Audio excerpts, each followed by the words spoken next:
il est une région d'Europe qui représente un exemple de submersion migratoire achevée par l'islam, c'est le Kosovo.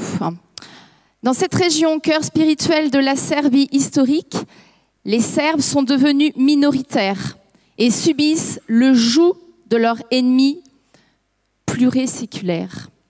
Les images que vous allez voir témoignent de la terrible réalité que subissent aujourd'hui quotidiennement nos amis les Serbes du Kosovo. Regardez-les bien.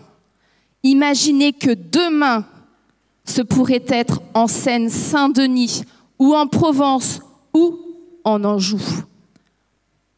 Et alors pour présenter et commenter cette vidéo et cette diaporama, donc nous avons appelé Thibaut Gibelin. Thibaut Gibelin appartient à une association humanitaire européenne qui tous les ans se rend sur le terrain au service et au soutien des Serbes de Bosnie et du Kosovo, des Serbes du Kosovo, pardon. Et donc nous allons lui demander de nous commenter le diaporama qu'il vous a préparé. Thibaut Gibelin, merci.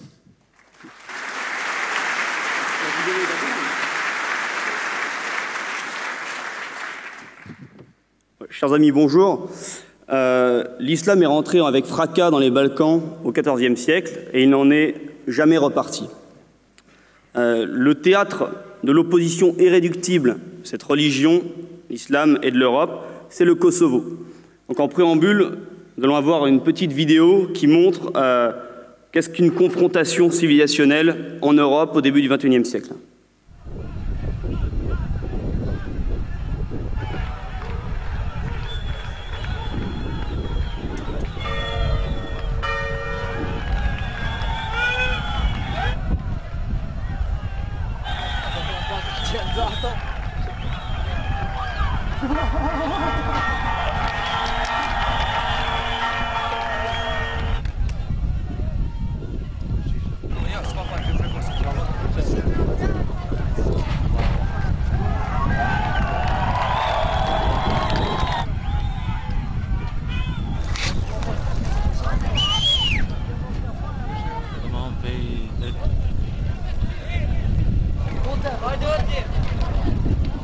Voilà, des mouvements de foule, la destruction des monastères, c'est ce qui est arrivé au Kosovo au début de ce siècle. C'est en 1389, à la bataille de Kosovo-Polier, que la puissance dominante de la région n'est plus la Serbie orthodoxe, mais l'Empire ottoman musulman. Alors pourquoi le Kosovo est le théâtre privilégié de cette lutte? Parce que c'était précisément le cœur de la nation serbe, un peu comme l'Île-de-France pour notre pays. C'est la région de Serbie où se trouvent les monastères importants, les monastères fondamentaux, où la souveraineté des Serbes s'exerce et où le tissu politique était le plus important, ce qui a fait que les Turcs n'ont jamais pu briser la religion dans cette région, alors que les voisins, les Albanais, ont été séduits par les privilèges que leur octroyait le choix de la religion musulmane dans l'Empire turc. Pourquoi le Kosovo a-t-il été dépeuplé? Il a été dépeuplé sous la pression continuelle, siècle après siècle, de destruction, d'exode forcé. Mais cependant, au XVIIIe siècle, au début du XIXe siècle, les Serbes sont encore largement majoritaires.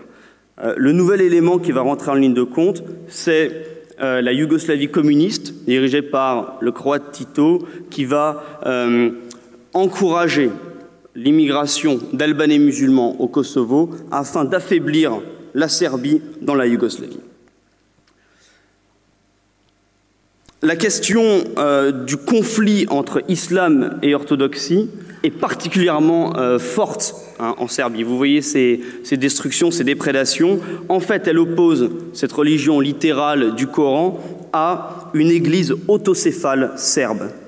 Ça signifie qu'en Serbie, le christianisme s'est associé à la base à toute la culture nationale serbe pré-chrétienne et que, du fait du statut d'autonomie de l'Église serbe, les prélats et le clergé sont vraiment les cadres spirituels de la nation serbe.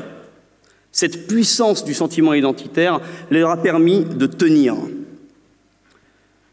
Il y a une différence entre les Albanais d'Albanie, chez lesquels le sentiment identitaire, national et structurant, et puis ces immigrés d'Albanie qu'on nomme les Kosovars, qui se sont imposés, qui ont détruit, même sur les panneaux, vous voyez, au Kosovo, les noms serbes pour les remplacer par les uniques noms albanais, parce que chez ces gens-là, il y a un appauvrissement culturel et l'islam devient la seule matrice identitaire. C'est pour cette raison que le salafisme mondialisé a beaucoup de succès là-bas et que, en comparaison de la population du Kosovo, seulement 1 600 000 habitants, eh bien, il y a beaucoup de djihadistes qui opèrent en ce moment au Moyen-Orient.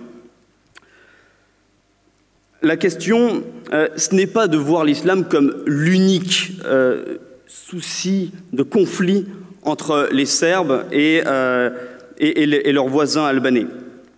Cependant, c'est le principal vecteur de mobilisation. En fait, l'islam oppose ceux qui en ont fait leur loi et ceux qui décident de ne pas s'y soumettre.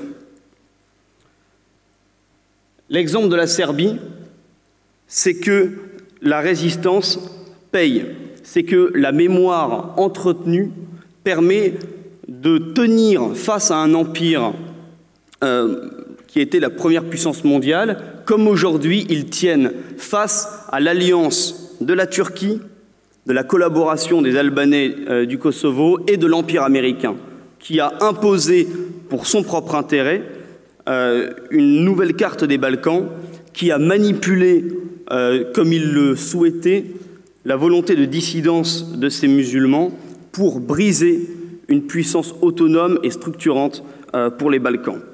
Alors pour nous, la Serbie, c'est un exemple parce que cette résistance victorieuse, c'est la résistance de la mémoire, c'est la résistance de l'organisation politique et culturelle contre le néant et contre l'oubli. Je vous remercie.